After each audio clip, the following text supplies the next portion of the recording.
नमस्कार, आप देख रहे हैं मध्य प्रदेश दूरदर्शन। मैं हूं आपके साथ सुनील विश्वकर्मा और आप सभी का स्वागत है हमारे इस खास पेशकश में जिसका नाम है कृषि दर्शन। कृषि दर्शन एक ऐसा कार्यक्रम है जिसमें खेती किसानी की हम बात करते हैं। इसके साथ ही साथ तमाम ऐसी नवीन जानकारियां हमारे किसान भाइयों, हमारे किसान मित्रों तक पहुंचाते हैं ताकि उन योजनाओं का लाभ लेकर, उन जानकारियों का लाभ लेकर आप कृषि के व्यवसाय को लाभ के व्यवसाय में तब्दील कर सकते हैं। तो आज हम कपास में सामयिक कार्य की बात करने वाले हैं और हमारे साथ खास मेहमान जुड़े हैं। सबसे पहले मैं परिचय आपको उनसे करा देता हूं, उसके बाद इस चर्चा को हम विस्तार देंगे। हमारे साथ डॉक्टर सतीश परसाई जी जुड़ चुके हैं। आप वरिष्ठ कृषि वैज्ञानिक हैं, प्रमुख कपास अनुसंधान परियोजना केंद्र खंडवा से। आपका बहुत स्वागत है मध्य प्रदेश दूरदर्शन। नमस्कार किसान भाइयों।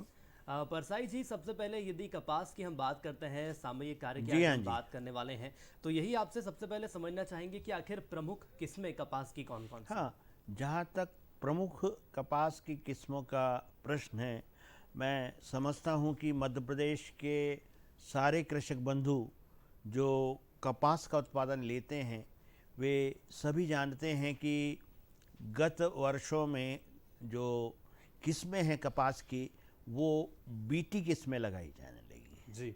और बीटी किस्मों की विशेष बात ये है कि बीटी किस्में जो हैं वो पूरी की पूरी निजी माध्यमों से आती है। तो जो पहले परंपरागत देशी या संकर किस्में लगाई जाती थी, उनका प्रचलन अब लगभग नहीं के बराबर है।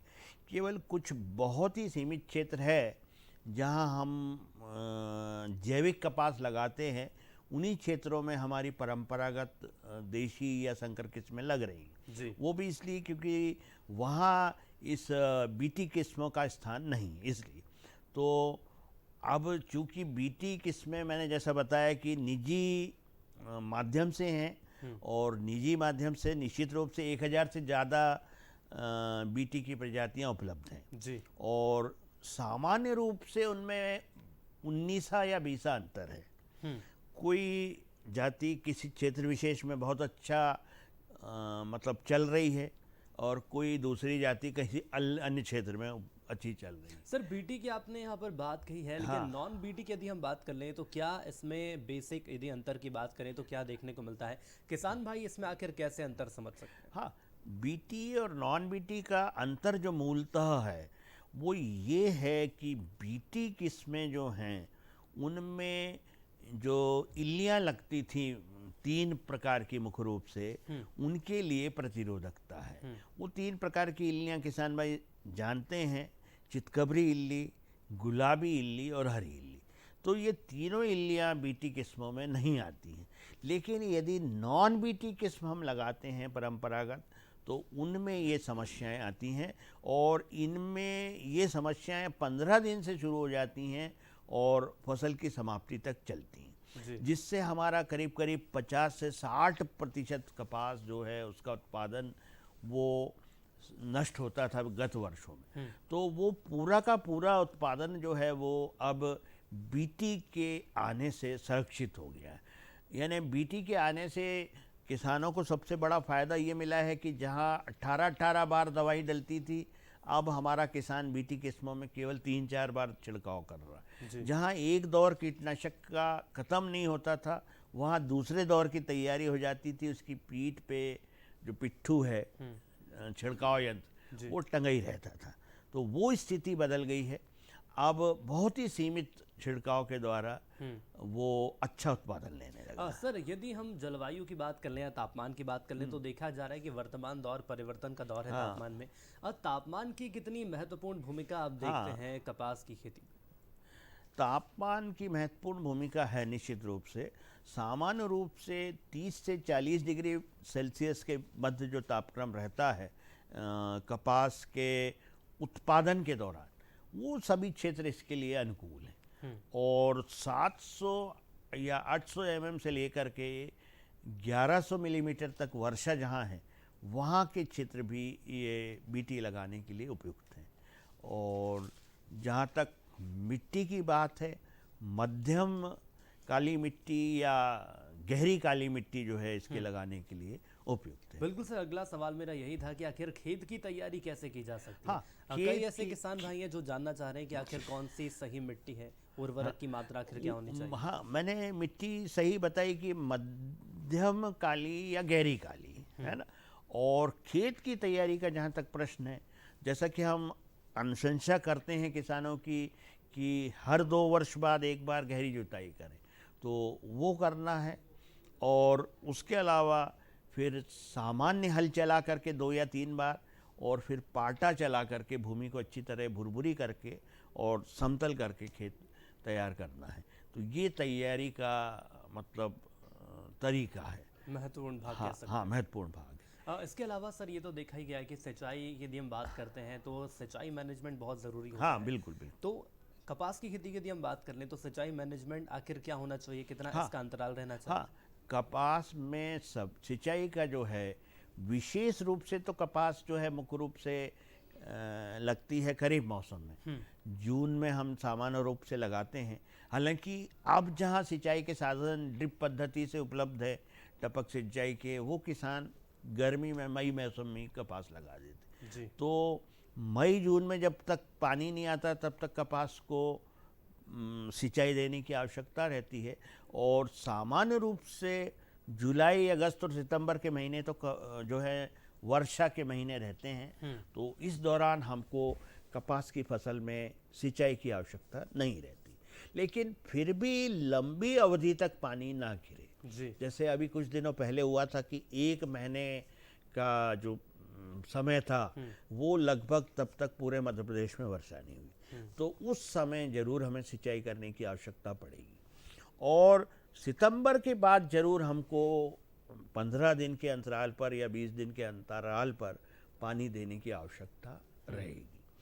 पानी देने में मैं किसान भाइयों को बताना चाहूँगा कि कपास में यदि किसान भाई के पास टपक सिंचाई पद्धति है तो वो तो सर्वोत्कृष्ट है।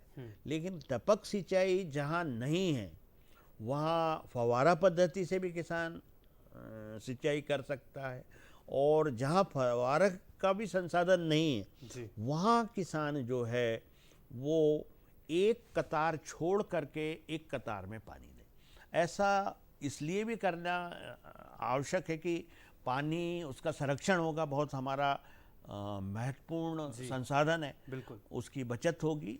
और चूंकि अधिक पानी और अधिक नमी रहेगी तो निश्चित रूप से कीटों की समस्या बढ़ेगी। तो इसलिए हम एक कतार छोड़ करके एक कतार में पानी तो कीट लगने से पहले यदि ऐसी व्यवस्था रहेगी तो ये संभावना रह हाँ, सकती है कि बिल्कुल कीट कम कीट लगेगा। बिल्कुल। तो किसान भाइयों, सिंचाई की महत्वता को हमने समझा है, लेकिन इसके साथ ही साथ यदि हम बीज की बात कर लेते हैं, जी हाँ। तो सर बीज की सही मात्रा आखिर क्या रहनी चाहिए। हाँ, बीज की सही मात्रा जो है वो बीटी किस्मों के लिए 1 किलो प्रति हेक्टेयर है, यानी 400 ग्राम प्रति एकड़ के मान से।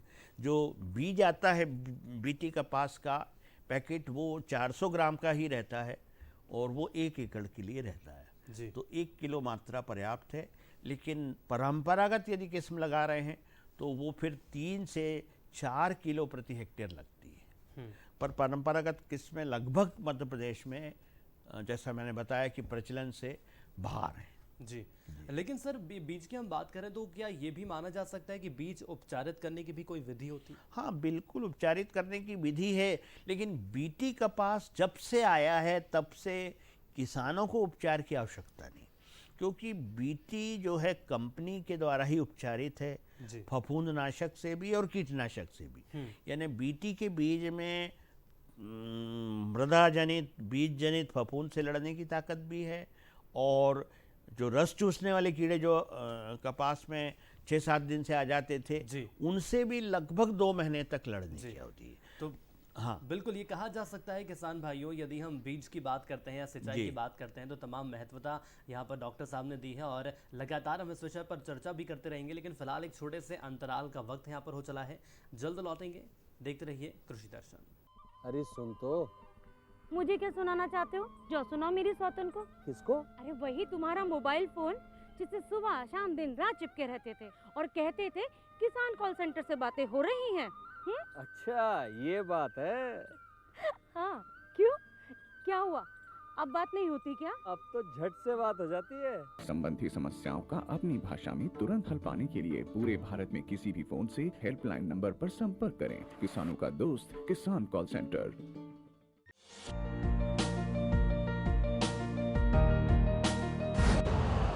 यूरिया का स्वदेशी उत्पादन 70 लाख टन बढ़ाने के लिए 6 उर्वरक संयंत्रों का उद्धार किया जा रहा है। FCIL के गोरखपुर, सिंदरी, तलचर और रामागुंडम संयंत्र, HFCL की बरौनी इकाई और BVFCL की नामरू फोर्थ। सोने पर सुहागा ये है कि देश में अब बनेगा सिर्फ नीम लेपित यूरिया, क्योंकि इससे होगा किसानों का फायदा ही फायदा। अनाज का उत्पादन 10% तक बढ़ेगा। बढ़ेगी 10 से 15% नाइट्रोजन क्षमता।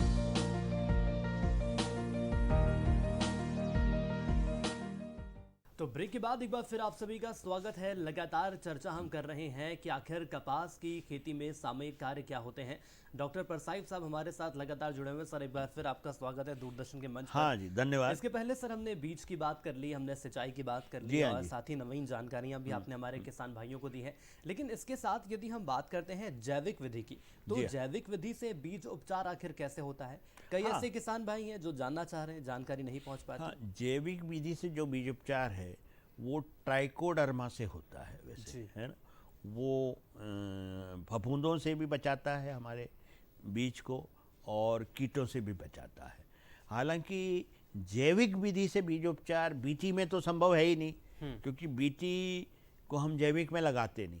जैविक विधि से बीज उपचार परंपरागत किस्मों में जहाँ हम कपास लगा रहे हैं वहाँ जरूर हम जैविक बीज उपचार कर सकते हैं, है ना? बिल्कुल। इसके अलावा सर यदि रासायनिक विधि की हम बात कर लें तो रासायनिक विधि से भी बीज उपचार किया जा सकता है? हाँ, रासायनिक विधि से बीज उपचार किया जा सकता है। सामान्य रूप से कार्बेंडाजिम और थायरम ये दवाइयाँ हम उपयोग करते हैं। 2 ग्राम थायरम और 1 ग्राम कार्बेंडाजिम, ये यानी कुल मिला के 3 ग्राम प्रति किलोग्राम, इस दर से बीज को हम उपचारित करते हैं। बात कर लें सर, बाजार में किसान भाइयों के लिए जो फसलों को बचाने के लिए कई तरह के खरपतवार नाशक उपलब्ध हैं, जी। लेकिन यदि खास तौर पर हम बात करें ऐसे खरपतवार नाशकों की जिसके माध्यम से किस फसलों को बचाया जा सकता है, तो क्या ऐसे कोई खास नाम बताना चाहेंगे नहीं, किसान भाइयों? सामान्य रूप से इस समय चूंकि बीटी कपास की ही किस्में चल रही हैं जी। और बीटी कपास जो है उसमें हम खरपतवार नाशकों का उपयोग नहीं कर पा रहे हैं, क्योंकि ये बीटी कपास का जो पौधा है वो खरपतवार नाशकों से बहुत ही सुग्राही है। यानी खरपतवार नाशक जिस खेत में डला है, गेहूं का खेत है मान लीजिए, और उसमें अगले साल लगाया है, तो वो पौधे पूरे के पूरे सूख जाएंगे। तो हमें इसमें खरपतवार नाशक नहीं उपयोग करना है। जी। हाँ, अभी हमारा अनुसंधान इस दिशा में काम कर रहा है कि ऐसा बीज तैयार कर ले जिसमें जो खरपतवार नाशकों के लिए प्रतिरोधकता हो, तो उससे तैयार होने वाला पौधा वो भी इस प्रकार का आएगा कि उसमें खरपतवार नाशकों का कोई विपरीत प्रभाव नहीं पड़ेगा। हालांकि ये अभी शोध के अंतर्गत है। जैसे ही शोध के परिणाम सफल आएंगे और शासन स्वीकृति देगा, ये किसानों को लगाने को मिलेगा। बिल्कुल। और किसान भाई इस दिशा में आगे भी बढ़ हाँ, सकते आगे दिशा बढ़ जाएगी। तो इससे निश्चित रूप से जो निंदाई गुड़ाई में बहुत ज़्यादा खर्चा होता है किसान भाइयों का, वो खर्चा उनका बचने लगेगा। बच जाएगा। हाँ, केवल खरपतवार नाशक डाल करके और वो अच्छा उत्पादन ले पाएंगे। बिल्कुल सर, यदि किसान भाइयों की हम बात करते हैं तो देखा गया किसान भाई यही सोचते हैं कि आखिर हमारे किसान मित्र यही सोचते हैं, इतनी मेहनत हमने की है, फसलों बिल्कुल। को हमने बचाया है, खरपतवार नाशक डाला है, तमाम किस्में लगाई हैं, लेकिन सबसे बड़ा सवाल यह है कि अधिक पैदावार कैसे हो। बिल्कुल, तो बिल्कुल। उसके लिए क्या कोई पोषक तत्वों की सही मात्रा भी रहती है? कैसे उसको हाँ, जांच सकते हैं? पोषक तत्व की सही मात्रा वैसे तो हमें हर दूसरे वर्ष मिट्टी की जांच कराना चाहिए। जी। जब अप्रैल या मई में हमारा खेत खाली है, तब मिट्टी के नमूने लेकर के, और यानी जो तरीका है उस तरीके से नमूने लिए जाएं और उसकी जांच करा ली जाए, तो उसके परिणाम के अनुसार ही हमें पोषक तत्वों की आपूर्ति करना। साधारण तौर पर जो कपास की फसल है उसमें 150 किलोग्राम नाइट्रोजन, 75 किलोग्राम स्फुर और 40 किलोग्राम पोटाश जी। ये प्रति हेक्टेयर के अनुपात में देने की हम अनुशंसा करते हैं। इसके अतिरिक्त कुछ क्षेत्रों में जहाँ गंधक की कमी है या बोरान की कमी है, दूसरे किसी जी। सूक्ष्म पोषक तत्वों की, जी। वो निश्चित रूप से यदि मिट्टी परीक्षण हमने करा रखा है तो वो कमी उभर करके सामने आएगी, तो उन क्षेत्रों में हमें इनकी भी आपूर्ति करना है। जी। अन्यथा इस मतलब नत्रजन, स्फुर और पोटाश हमारे लिए पर्याप्त है। बिल्कुल सर, ये हमारी चर्चा का अंतिम दौर चल रहा है, तो हाँ। एक समस्या और निकलकर सामने आती जी है। हाँ। किसान भाई ये भी जानना चाह रहे हैं कि आखिर रपड़ा की समस्या क्या होती है और कैसे समस्या से हाँ, निजात किसान रबड़ा नहीं, वो रिफ्यूजिया है। रिफ्यूजिया। हाँ, जी। रिफ्यूजिया यानी बीटी कपास के आसपास नॉन बीटी या परंपरागत कपास लगाना। जी। और इस संदर्भ में मैं ये कहना चाहूँगा कि 2002 जो है वर्ष किसान भाई ध्यान रखते हैं, तो उस वर्ष में हमारा बीटी कपास सबसे पहले लगाने के लिए उपलब्ध हुआ था। जी। और तब से ये नॉन बीटी का बीज उसके पैकेट दिए जाते थे, लेकिन हमारे किसानों का या हमारा दुर्भाग्य रहा कि उसकी ओर किसानों ने ध्यान नहीं दिया। ये वास्तव में ये बीज जो रखा जाता था वो रखा जाता था कि कीड़ों में प्रतिरोधकता, विशेषकर इल्लियों में प्रतिरोधकता विकसित ना हो जाए, इस उद्देश्य को लेकर। और इसका सिद्धांत था कि जियो और जीने दो, यानी जो इल्लियाँ जिनके लिए प्रतिरोधकता उस बीटी किस्मों में डाली गई है, जी। उनको भी जीने का मौका मिले। भाई उनका भी तो अधिकार है। बिल्कुल। इसलिए कहावत कहते हैं कि जियो और जीने दो, इसी पर ये आधारित था बीटी कपास। जी। तो हम देशी या परंपरागत कपास इसलिए लगाते थे कि उस पर उनकी इल्लियाँ बढ़े, लेकिन पूरे देश में कुछ विडंबना रही कि किसानों ने इसे अपनाया नहीं। तो फिर बाद में अरहर का बीज दिया जाने लगा भारत शासन की अनुशंसा पर, लेकिन फिर भी हमारे किसान नहीं माने, तो फिर शोध तो निश्चित रूप से कुछ ना कुछ करता रहता चलिए है। बिल्कुल सर, शोध लगातार किए जा हाँ, रहे हैं और यही उस कोशिश की एक जाएगी एक कि चीज और बोल दूं जी। एक वाक्य में जी। कि शोध के परिणाम के स्वरूप आज ये स्थिति है कि वो रिफ्यूजिया जो है नॉन बीटी का बीज उसमें मिला हुआ आने लगा, तो अब किसान पहचान ही नहीं कर पाता, उसको मजबूरी है और उसको लगाना है। चलिए सर, तो तमाम जानकारी आपने साझा करी, इसके लिए आपका बहुत बहुत धन्यवाद। आपने वक्त हमारे साथ साझा किया। तो किसान भाइयों, कहा जा सकता है कि तमाम जानकारियां आप तक ज़रूर पहुंची होंगी और इन जानकारियों के माध्यम से आप अपने कृषि के व्यवसाय को लाभ के व्यवसाय में तब्दील कर सकते हैं। आज के लिए इतना ही, मुझे दीजिए इजाज़त और अब चलते चलते नज़र डालेंगे खबरें खेती की पार।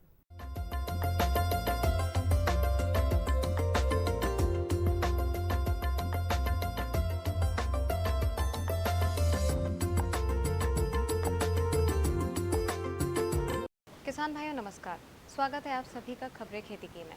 आइए जानते हैं आज की प्रमुख खबरें। किसान बिना डिग्री के भी कुशल मानव संसाधन।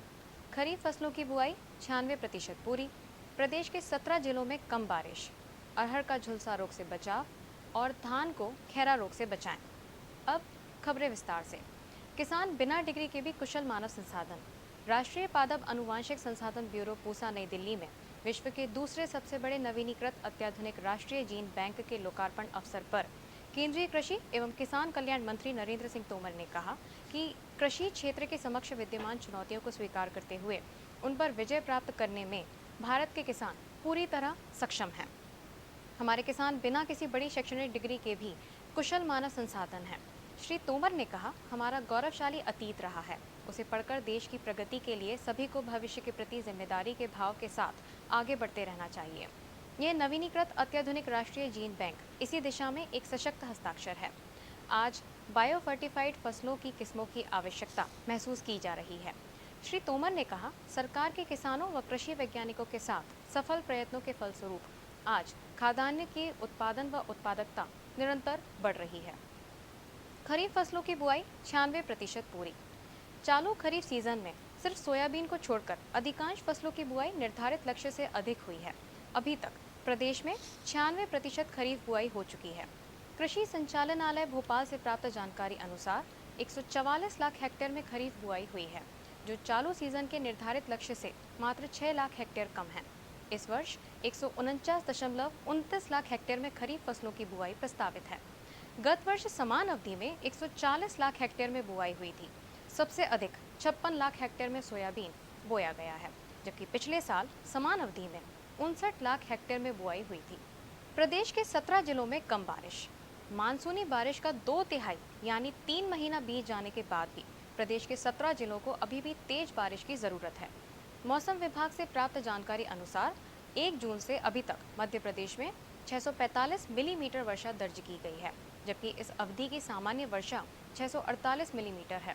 प्रदेश के 23 जिलों में सामान्य बारिश हुई है, जबकि 15 जिले पानी पानी हो गए हैं। इनमें 4 जिले गुना, श्योपुर, शिवपुरी एवं सिंगरौली में 79% से 131% अधिक बारिश हुई है। अरहर का झुलसा रोग से बचाव। अरहर का झुलसा रोग फफूंद जनित रोग है। इस रोग के कारण पत्तियों एवं फूलों पर गहरे भूरे रंग के धब्बे पड़ जाते हैं, जिससे वे सूखने लगते हैं। इसके साथ फूलों पर भी गहरे भूरे धब्बे बनकर उसे सुखा देते हैं, जिससे फलियां बनती हैं। यदि ये नहीं भी बने तो भी वे सूख जाती हैं। इसके प्रबंधन हेतु मैनकोजेब 2.5 ग्राम प्रति लीटर पानी में घोल बनाकर छिड़काव करना चाहिए। बीजों की कार्बेंडाजिम की 2.5 मात्रा ग्राम प्रति किलोग्राम बीज की दर से शोधित करके बोना चाहिए। भूमि में 5 किलोग्राम प्रति हेक्टेयर ट्राइकोडर्मा बेडी नामक जैव फफूंद को मिलाना चाहिए। और अब जानते हैं धान को खैरा रोग से कैसे बचाएं। धान को खैरा रोग जस्ते की कमी से होता है। इसमें पौधे पीले पड़ जाते हैं, पौधों की बढ़वार रुक सी जाती है। खैरा रोग के नियंत्रण के लिए रोपाई के पहले जिंक सल्फेट 20 से 25 किलोग्राम प्रति हेक्टेयर की दर से खेत में मिलाएं। खड़ी फसल में 1000 लीटर पानी में 5 किलोग्राम जिंक सल्फेट तथा 2.5 किलोग्राम बिना बोझा चूना का घोल बनाकर उसमें 2 किलोग्राम यूरिया मिलाकर छिड़काव करने से रोग का उपचार होता है तथा फसल भी बढ़वार में वृद्धि होती है। फॉल स्मट की रोकथाम के लिए रोग लक्षण प्रकट होते ही टिल्थ 1 ग्राम अथवा कॉपर ऑक्सीक्लोराइड 2.5 ग्राम प्रति लीटर पानी में घोल बनाकर छिड़काव करें। तो खबरें खेती की आज के अंक में फिलहाल इतना ही। इसी के साथ हमें दीजिए इजाज़त। नमस्कार।